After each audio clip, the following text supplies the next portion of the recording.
Politics, Economics, and Ecology of Community, Day 12.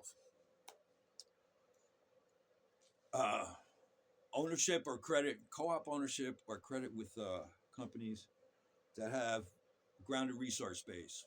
That's the true, that would be money worth something. It's worth whatever those resources are. And we're into a place of such high speculation and people not knowing where things are coming from in their world.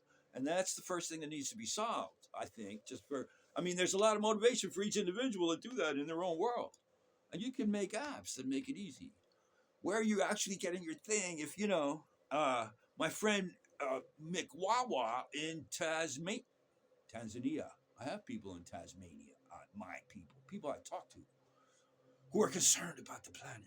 Over there in Tasmania are the doomsters, Sykes and Kirk. I don't know first names, last names, but serious motherfuckers. This is real, kids. We're on the edge of our resources, not so much. I mean, on so many levels. The economy is what's going to break first. We're going to find ourselves slave to diminishing returns on the economy in short order. And then global warming is a thing that's not going away. It's going to make other things crash. You're not going to notice the global warming. You're going to notice people coming in from the south because it's way too hot already down there. Other things. So look, we're getting to how do we can possibly do something about it. I have a real sense of urgency, but few people on this side of the Atlantic in America see it that way because we're in the land of fatness. And now we're in the 3 years of wild economy, people starting new ventures.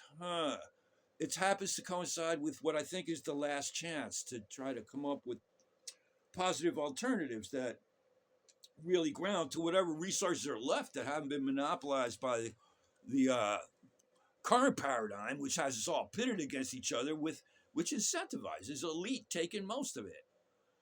So unless you change that, at the core, you're really putting band-aids on a thing that has encroaching inevitability.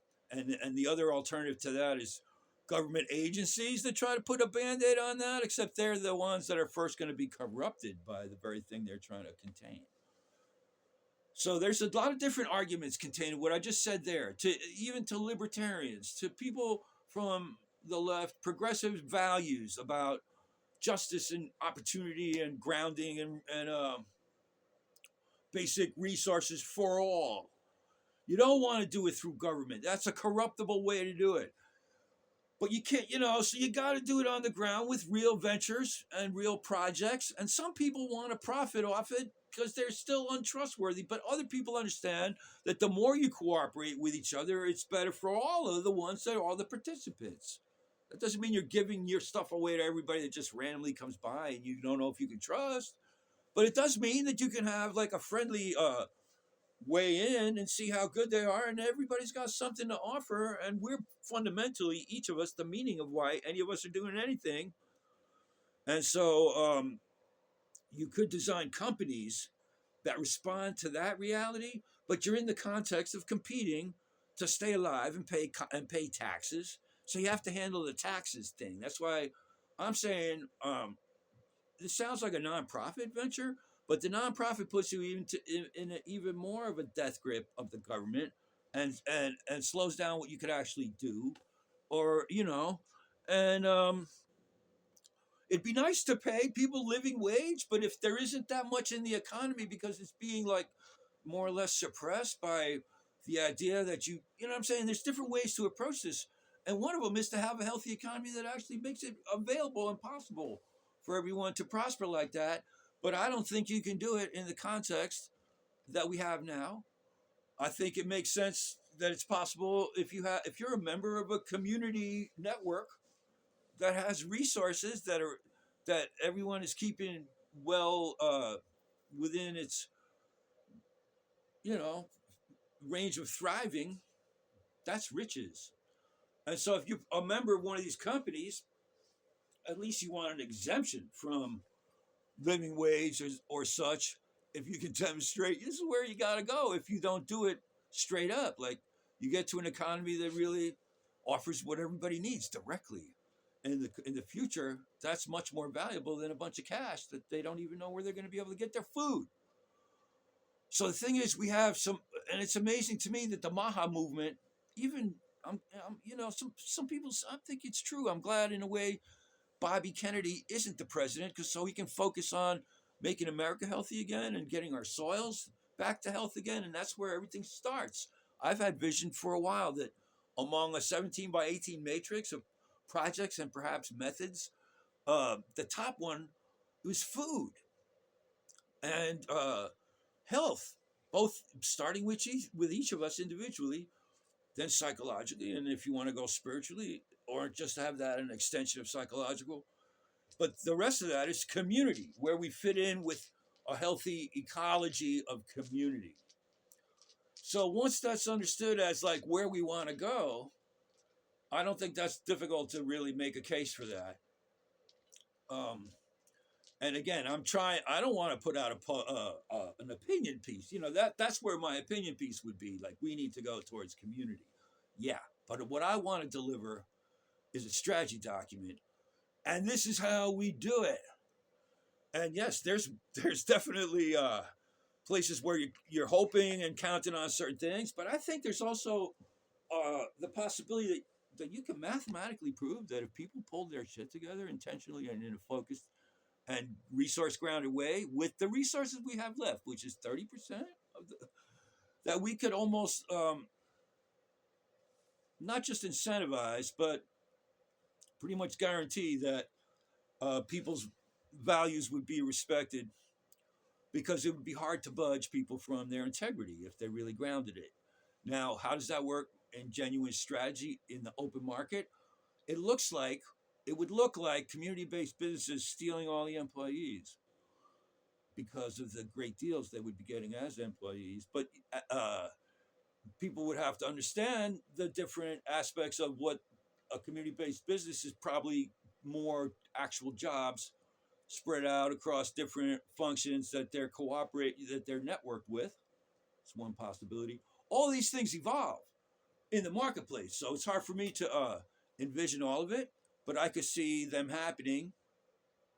Or a single company can diversify into the different aspects if they start treating their employees as family, which is where it starts. And then you understand that businesses are just as if guilds, because guilds is closer to the notion of community. Guilds take care of each other as fellow experts in the field. And that's where you could have genuine bureau, standards that are honestly kept, instead of separate bureaucracies that are corruptible. There's all kind of ways where, if you get back to the logic of community, it make things work, including the very important fact that people would have a sense of belonging and meaning and a place to go when they feel alienated and lost. And you wouldn't, I would say intrinsically, there'd be no criminals as such. And the need for a surveillance state or that much security, really.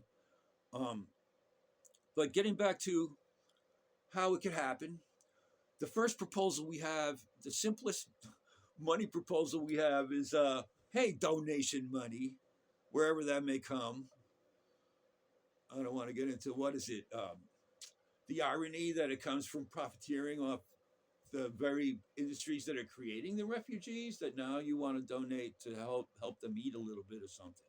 Well, instead of just donating it to buy food, can we, because they do need that, they need the food, but let's also divert some of that and buy some land and start some permaculture farms. And while you're at it, what are the other things that they would need? Because now they also need other money. They need money for other things over there. I'm finding out because I've been throwing money over there and not taking care of all my bills. But this is real, and it's a real live front of urgent action.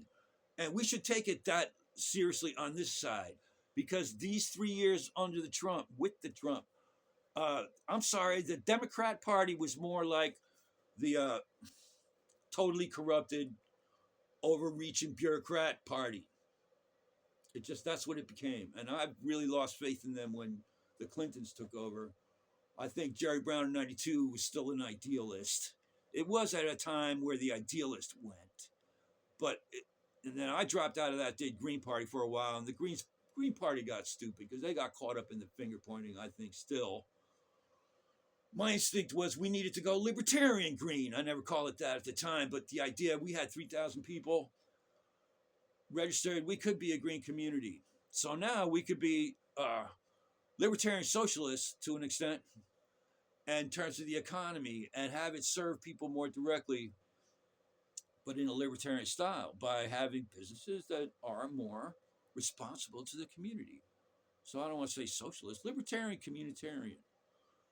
And that's what the neighborhood party actually is. It came out of, I forgot to pitch that this time. Neighborhood Party Unlimited is the, I'm just going to say virtual, not to say fantasy, because it's not a fantasy that people are starving. And it's not a fantasy that real politics doesn't serve people. So to call it a fantasy is just to say that we don't want to tangle with a lot of the bullshit that turns out to be real politics.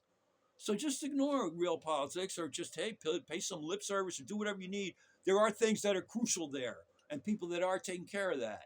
And that's a different front. I'm not negating any other fronts that could be happening. In fact, part of what I'm suggesting might work is counting on a lot of people doing what they're already doing and keep pushing on it, because almost anything that anybody really believes in is part of what needs to happen on some level. But when with all of what everybody believes in and is trying to do is in the context of having a profit off of it instead of bringing it to community sharing of understanding and interaction, that's not to say giving it away or losing track of the books.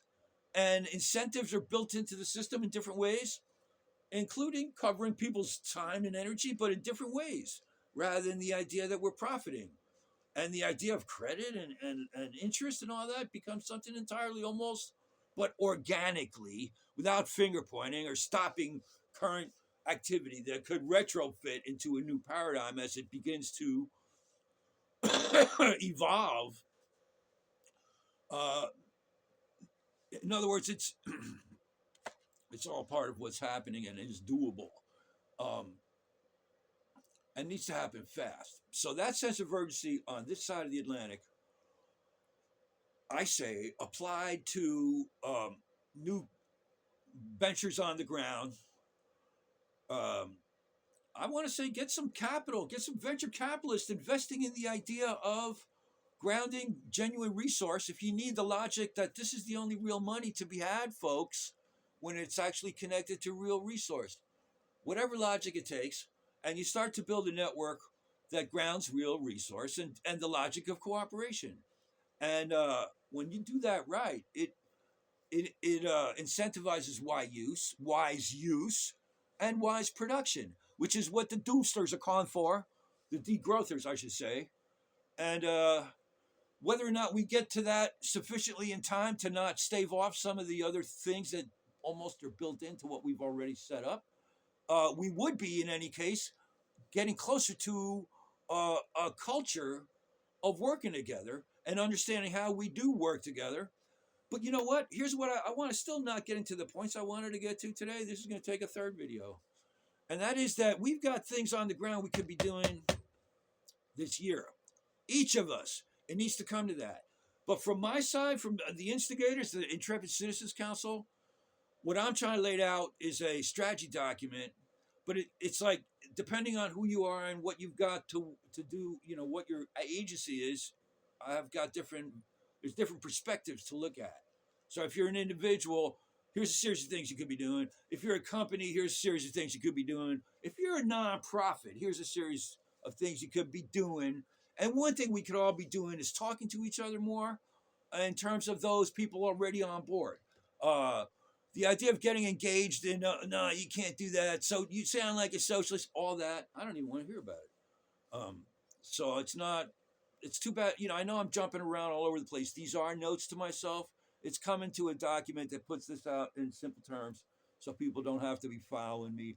I take to listen to them 2 or 3 times to get all the points. I made that point. Yeah, right. But then I bounce around. And one of the things that needs to happen is we need to be talking to each other more coherently and starting with a directory of what's already out there and coming from a place where we're clearly not trying to profit off of you. See, that's not out there at all. The whole current paradigm, even if you've got good information, it's coming from a place of not trusting it because people think you're trying to take their dime. And we have to, even, Facebook, everything's becomes give me more likes. And are you saying that just to do this or that? So we can have some real discussions that make sense, neighborhood party unlimited. But I'm looking for allies, and I will have a strategy document with specific points that we could hit and other things, what would happen next, and how that leads to the possibility that we could turn things around in the time necessary to not have things crash too hard. And you can leave all the other crazy shit as metaphor: UFOs, Jehovites, Buddhites, the whole swash.